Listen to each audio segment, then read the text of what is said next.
So the pen that I typically use to shoot videos is somehow unresponsive, so I'm gonna have to go old school and go with the old sheet of paper and then put it on my YouTube page.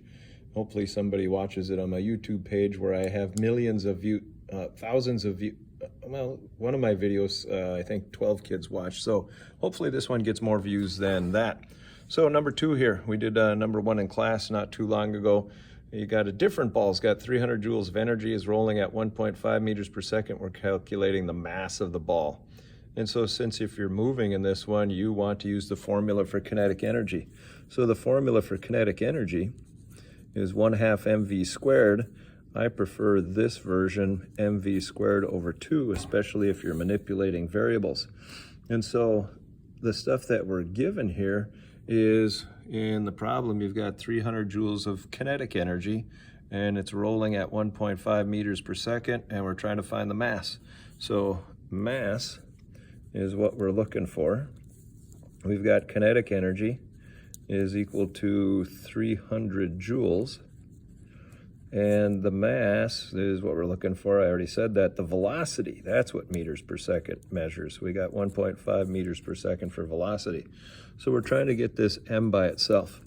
So the first thing I'm going to do is get rid of that 2 in the denominator. So I'm going to multiply both sides by 2.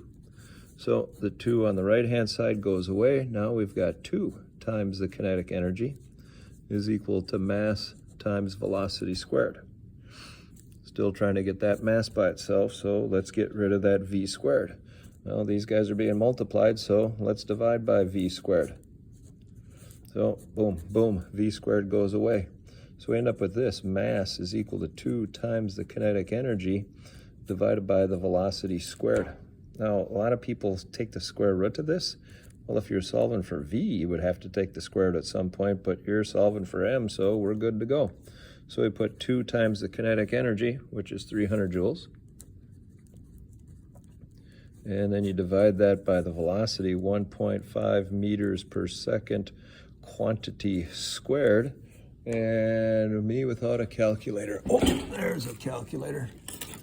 So the way I would do this on this fancy calculator is I'd go 2 times 300 and then divide that by 1.5 x squared, and we should get a fairly large number here. 800 divided by 3.